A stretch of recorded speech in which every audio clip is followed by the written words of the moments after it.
Hello, my dear students. In the last classes, we have already discussed about different types of pollutions. Today, we will discuss about thermal pollution. Then, what do you mean by thermal pollution? It refers to the undesirable effects arising due to the addition of heat to water bodies through human activities. It can be regarded as a kind of water pollution because it is the water in the water bodies that gets adversely affected by the discharge of heat into them.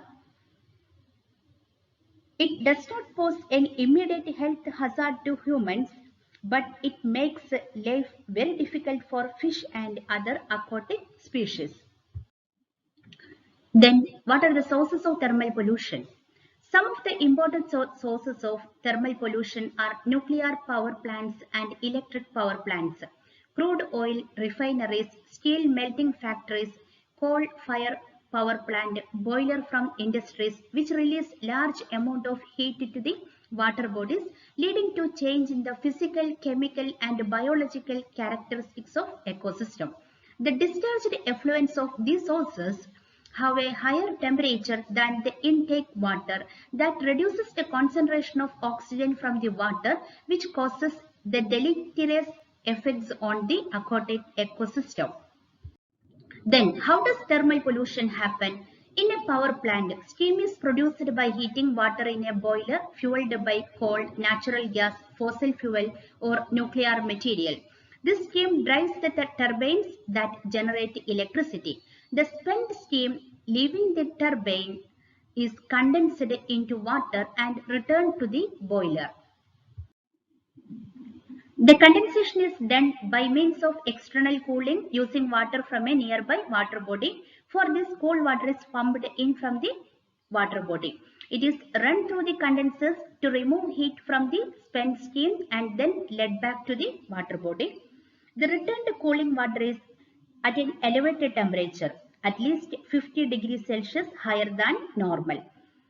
That is, this effectively means a discharge of heat into the water body and forms a kind of pollution called thermal pollution because it causes undesirable effects.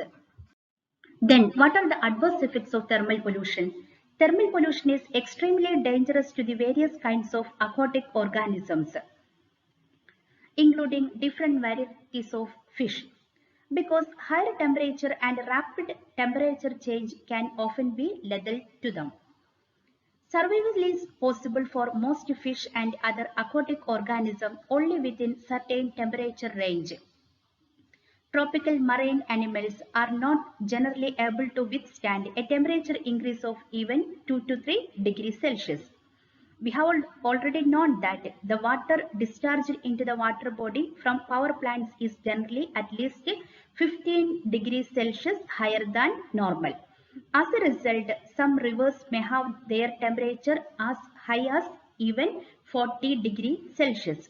Such higher temperature thus make survival impossible for these organisms, and this leads to their destruction. The higher temperature of water in a river or lake resulting from discharge of heat into it decreases the solubility of oxygen in water, leading to a depletion of dissolved oxygen. The higher temperature also increases the rate of metabolic processes in fish and other aquatic species. This also leads to the faster depletion of the dissolved oxygen of water.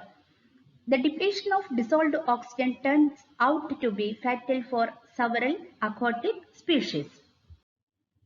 Certain other aquatic species do survive in the warmer water and their population increases.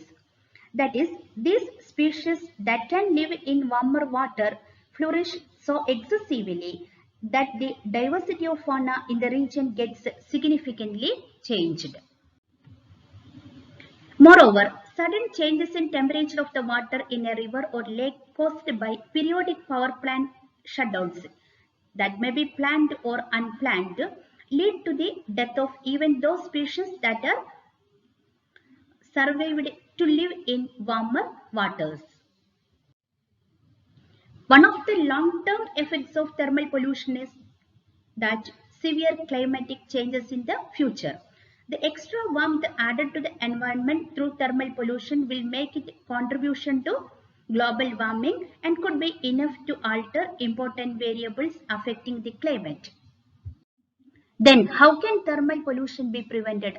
Heated water from the industries can be treated before discharging directly to the water bodies. Heated water from the industries can be treated by the installation of cooling ponds and cooling towers. Industrial treated water can be recycled for domestic use or industrial heating through artificial lakes. In this lake, industries can discharge their used or heated water at one end and water for cooling purposes may be withdrawn from the other end. The heat is eventually dissipated through evaporation. The cooling pond method and cooling tower method are the two important methods to control thermal pollution. In the cooling pond method, the warm water from the plant is allowed to flow into the large artificial pond. Evaporation takes the heat to the atmosphere, leaving behind cooler water. Cooler water can be taken from the pond and used for condenser cooling. In the cooling tower method, the warm water from the plant is sprayed downwards over vertical sheets kept in a cooling tower and allowed to meet cool air passed upwards.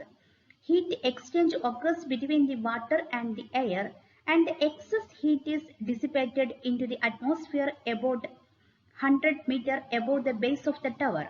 The cooled water collected at the base of the tower is recycled back to the power plant condensers for cooling purposes. Today we have discussed about thermal pollution, sources, adverse effects and control measures. In the next part, we will discuss about endosulfan disaster in Kerala. Thank you.